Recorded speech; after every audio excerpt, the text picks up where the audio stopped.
This series of author interviews is brought to you by Leisure Press and the Book Reality Experience, turning writers' dreams into book realities.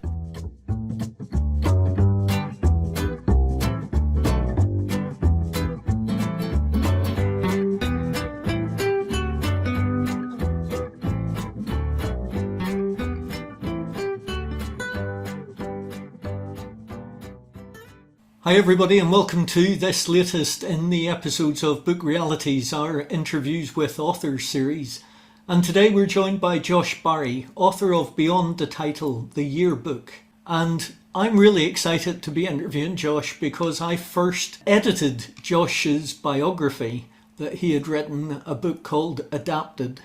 Josh has got cerebral palsy and he's assisted by his carer Ian, who will be interpreting for Josh. And what will happen in this particular interview, I'll ask Josh questions and then we'll fade Josh's voice in and out, and so that we can carry on with the interview. And Josh is quite happy that we do that. Josh, a really great thing to be able to talk to you face to face, because we've worked for so long on emails back and forward when I'd edited or helped to edit your biography. And of course, then we published Beyond the Yearbook, or Beyond the Title rather. So it's great to be able to finally see you. Yeah, great. Yeah, it's great to put a face to the name. I know, and I'm much more handsome in real life. Yeah. Like Yeah, Yeah, he is too. now, what I want to really get into, apart from the fact that you write on an iPad with your nose, which just amazes me at your dedication and skill, why have you got this fascination for BBC and British entertainment in general, but light entertainment from the 50s, 60s, 70s and 80s? What on earth captured your imagination about that? It was just when I was younger, I couldn't really do what the other kids were doing. So TV was something that I could just enjoy and do on my own. You've interviewed absolute icons of this. How did you feel when you were doing your first interview on a scale of 1 to 10, nervousness wise, and who was it with? Yeah, I didn't start little, but looking back, it does make me laugh who my first interview was. It was with Ray Galton and Alan Simpson. You started your interviewing career with Galton and Simpson, two of the greatest script writers, comedy writers in British history. Yeah, so I didn't start little, and it was to help towards a project I was doing at uni at the time. I was writing a biographical drama on Bill Cotton. So I'd written a lot of questions about Bill Cotton's leadership, and it became quite obvious early on that they didn't really know anything about it. So I knew I just wasn't going to waste this massive opportunity I had to interview the biggest double act, most important in TV history. So my tutor at the time gave me some dodgy looks when I started going off piste.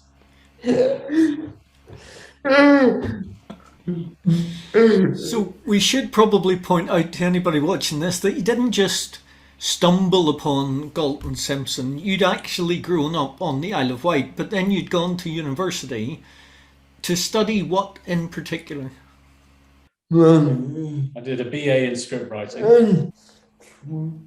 So towards the end of my BA, I was told that they were creating a new course, an MA course. And then I was asked, what else do I want to learn? And I said I wanted to learn more about the industry itself. So this brand new MA that they created was called Writing for the Media. It was made up of how to write in many different styles, like including radio comedy. Within that, did it teach you how to come up with some superb questions? Because I've read your Beyond the Title yearbook, and some of the things that have been said by numerous of your interviewees is that you ask really, really pertinent questions that they've never been asked before or that they find really interesting. And we're talking from the Galton Simpsons through to the Ben Eltons, through to the modern day comedians as well. How did you discover this knack for question writing? It just goes back to watching hours and hours and hours of TV when I was younger, and just being interested in the story of British comedy. Yeah, so I just wanted to know about British comedy and all the programs and each of the stars within those programs. Who was your comedy hero? Who did you most want to interview? So to start off with, it was Bob Monkhouse. I just loved what he did. But then as soon as I got to a certain age, I realised what I wanted to do with my career. He had already died. Also, I never thought I'd ever be friends with his main joke writer, Colin Edmonds. And now he's jumped on the bandwagon of having his own podcast as well.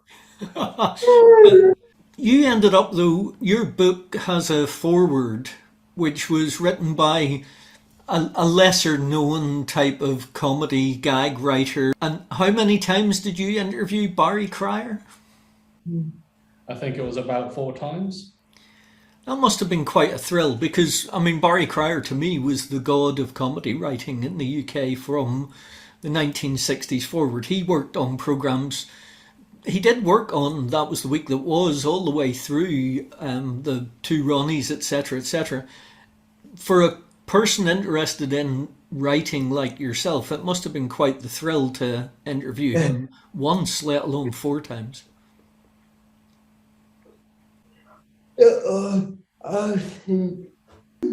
I think he's up there with being as one of the most important people ever in British entertainment. And how good was it that he wrote the foreword for your book? I mean, did you go after him and ask him specifically thinking he'd probably say no, or did you have a fair bet he would write it? He did say no the first time I asked. Yeah, so then he put the phone down, and then I thought, who am I going to get to write the foreword? Then the next day I got another phone call, and lo and behold, it's him. Barry Cryer called him back, and he said, sorry, I'm a fool. Of course I'll do it. Brilliant. Now let's talk some statistics. From the Galton Simpson, how many interviews have you conducted with entertainment greats? I think it must be over 500. Wow. And the obvious question, who's been your favourite? That's really hard. That's a really hard question. Because I interview so many different types of people through the whole breadth of entertainment, it's really hard to pick one. Well, I won't press you to pick one. But what I do want to talk about is people will be watching this, and because of mainstream entertainment and because of cerebral palsy is much more in the visible to standard society nowadays than maybe it was when I was a little boy or when you were growing up. But the fact that you can write the questions and have a helper ask the questions and interpret it is one thing. But you've taken your podcast idea, your interviews, and you've turned that into a live show with some amazing people around you. How brave did you feel doing that, or what were your passions or emotions behind that? Because I think it's an immensely brave thing that you've done that could have opened it up to be difficult for you, but it didn't. I just think it was a natural evolution of the podcast. Yeah, if you just look around at all the other podcasts that are quite similar to mine, and you'll see that the next step that they've all taken is to take it on the road. I just wanted to see that I could do that, and if I could do that. One of the earlier ideas and original ideas was to find the celebrities that have got like a natural connection to a local theatre near them, and that would guarantee an audience and guarantee a good crowd to come in. And that's definitely something that I'll consider doing in the future. And that's really hard to organise from a geographical point of view. Because you're down in the Isle of Wight, obviously, which, I mean, you've got your own theatre down there, but it requires you to come across to the mainland to do these. The other thing is that you were helped with one of my comedy heroes. Arthur Smith was on stage with you.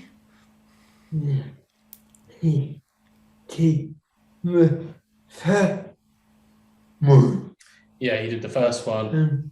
And I really love doing that one because he is like a mastermind of comedy. And what it was, I knew that I could ask him absolutely anything and he would just be able to come up with an answer. Yeah, one of the frustrating things was with that show is I was sat in the audience and I would think of follow-up questions just to help clarify with what they were discussing on stage, but I knew I couldn't do that because I wasn't the one up on stage. So will you try and change the form of how you do it the next time based on your experience of the last? And is there a way that you can be more adaptive and ask follow-up questions in real time? Yeah, I think one of the things I'll do next time is I'll try and match the person who's asking the questions on my behalf to the actual person. And when do you hope to be able to do the next one? Because I know COVID got in the way as well. You were really just beginning to start on this when everything shut down. Well, I don't know if I should say this on here, but I thought you might talk about this. Yeah. So I had an idea for the next show, and I'm not going to name names, but I feel as if somebody out there had stolen my idea. So that's made it really hard for me to look at doing any more in this current moment. Oh. Now, we spoke about the people that you have interviewed and that a favourite one's too difficult to pick. Apart from the likes of the Bob Monkhouses and the like who've sadly passed, who's out there that you haven't interviewed yet that you want to? I really want to interview Michael McIntyre. And would he be your number one pick? Yeah.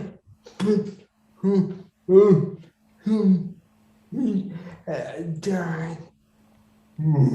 Just because of who his dad was. Ooh, who? Okay, that's thrown me. Who was, apart from being Mr. McIntyre, who was Michael McIntyre's dad? His dad was His dad was Ray Cameron, who wrote the entire Kenny Everett series. Really? with Bobby. With Barry Cryer. Oh, I never knew that at all. That's really interesting. So McIntyre's obviously a stage name, or he's taken his mother's maiden name, or whatever. Yeah. Okay, so we've spoken about your interviews and the fact that you've obviously written the book, which I had a very strange experience by taking your book to the theatre in my hometown to take it backstage to give it to Ben Elton, who looked at me in Western Australia and said, "How have you got Josh's book? He lives in the Isle of Wight and I live in Fremantle," and it was all a bit bizarre and unusual. It was great. And I got to meet Ben Elton, which was very nice. He was a very nice man.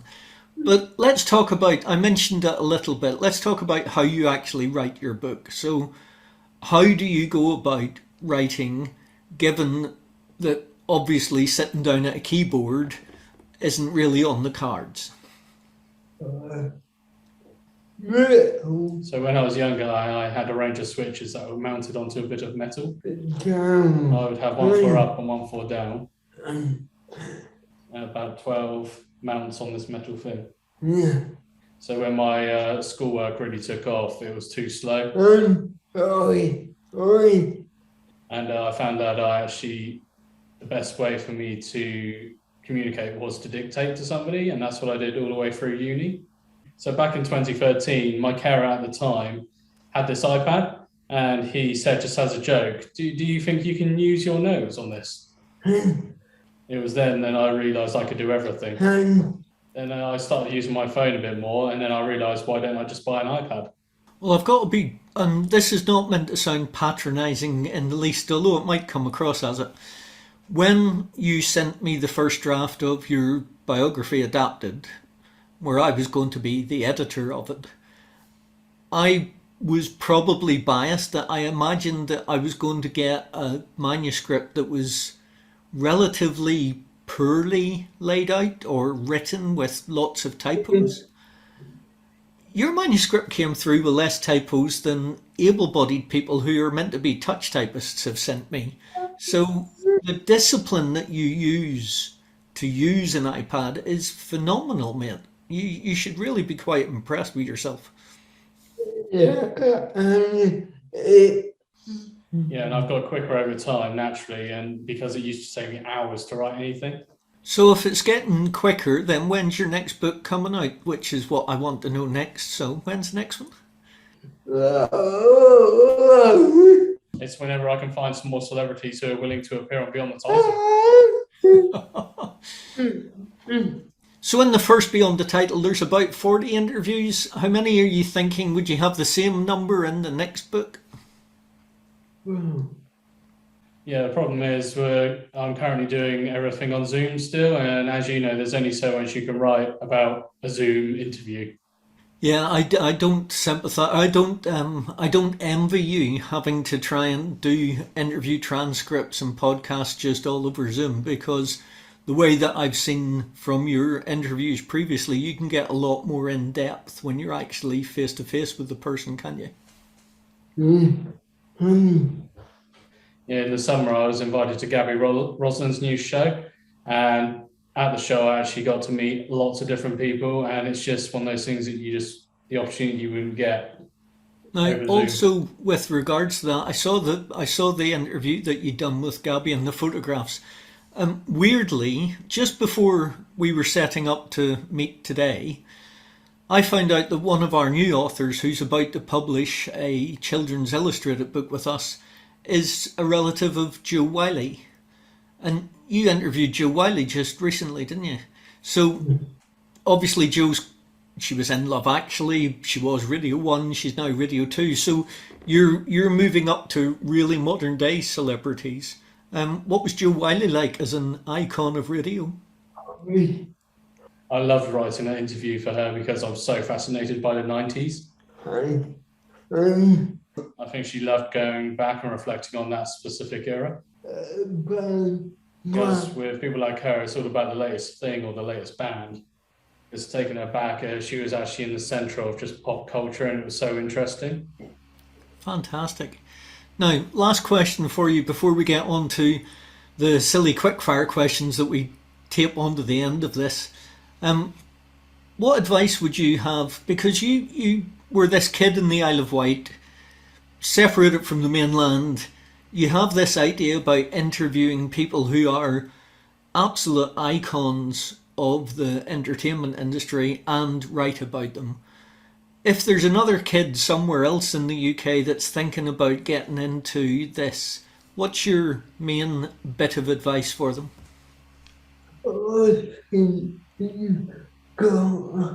I think you have to have a unique angle. You've got to have something that will just make the person think, oh, this is different.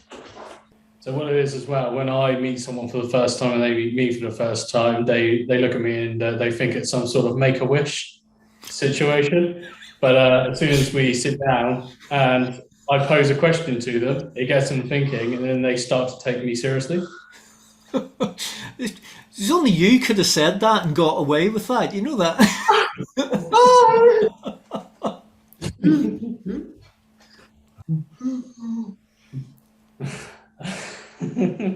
And I have used that to my advantage before.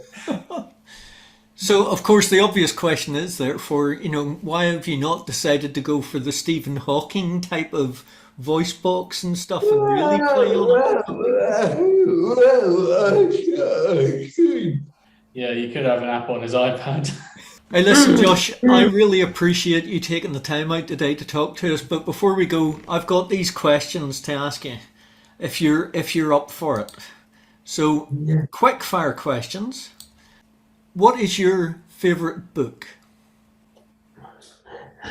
Radio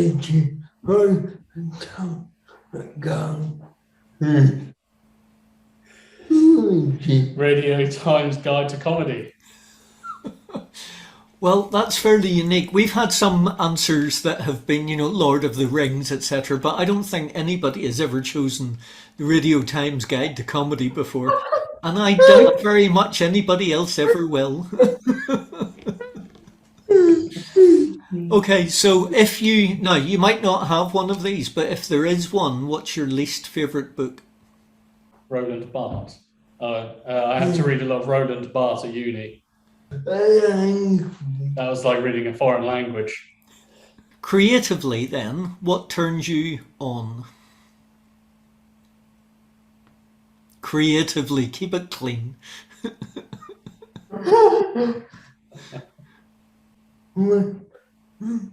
That's a hard question. Because if it's non-fiction, then it's got to be a TV documentary. So I watched the recent documentary, How the BBC Began, and that really captivated me. Oh, cool. And in general terms, what turns you off? What annoys Josh? What turns you off instantly? I hate cheap entertainment. Okay, so Channel 5's out then, yeah?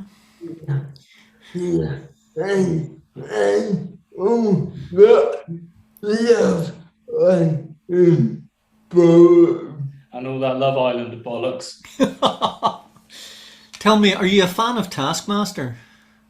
Yeah, but I love it. Yeah, I love it. That is the right answer. Well done. Right, summer or winter as a season for you? Winter. And, I love winter. excellent. And in the Isle of Wight, I imagine it's quite winterish when it gets kind of blowy. I love to listen to the rain at night. Excellent stuff. So on a completely free day that you can do anything you want to do, who do you ideally spend it with? I'm a bit of a party animal. I love a good party. Yeah, I have seen the photographs on your Facebook page. Yes, I have seen it. Now, I think I know the answer to this one, but I'll ask you anyway. Mountains or oceans? I walked up a mountain and that wasn't that fun, so I'll go with oceans. They're more relaxing. I see. See, I thought you were going to say mountains because I saw that in your autobiography about going all the way up. What was the name of that mountain? What mountain was that?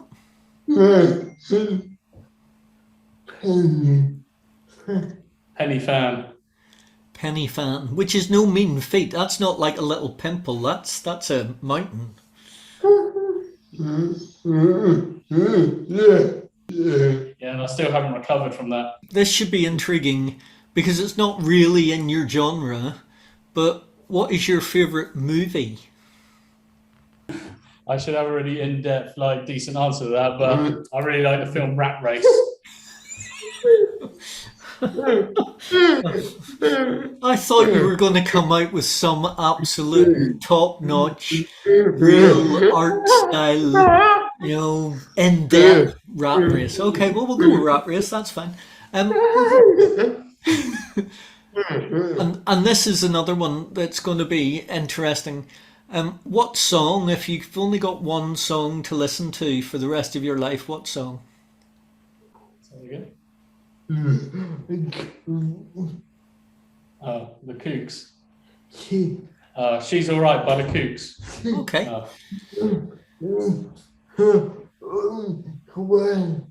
She moves in her own way. Sorry. Yeah. She Moves in Her Own Way by the Kooks. Yeah. Yeah, I've got no idea what that song is. I'll have to Google it later, so that'll be fine. I'll look it up on Spotify. It'll be fine.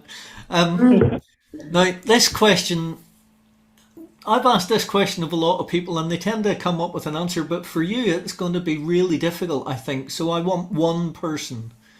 Who makes you, out of all of the people, who makes you laugh the most? I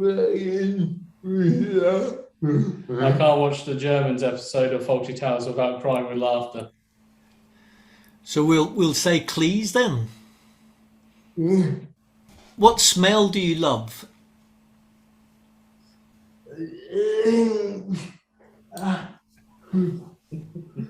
Lynx Africa.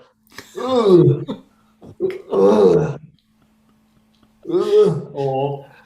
petrol. Or petrol, did you say? Okay. Well, I know some people that wouldn't be able to differentiate between those two, so there you go. What smell do you hate? All right, sick. Okay. Other than a writer, or indeed a professional interviewer, what profession would you like to have done? If I wasn't doing this and I wasn't disabled, then I think I'd be a stand-up comedian.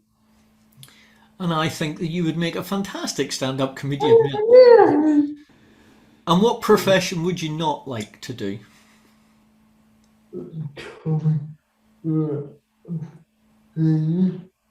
Toilet cleaner. Yeah, fair enough. And last question then, if heaven exists, what would you like God to say when you get to the pearly gates? Rum is on tap. Rum is on tap. Nice work. And I would imagine that when you get to those pearly gates, there's going to be quite a lot of people that you have interviewed in the past standing waiting and giving you a round of applause. My friends call me the Grim Reaper. Why? Because some of the people that every time you interview them, they drop off the perch in a couple of months after. Yeah, pretty much. One of the things that I've been so impressed about is that the people that you've interviewed, I've seen them interviewed before on the Parkinson show and that type of thing, but you've captured those interviews and written those interviews down.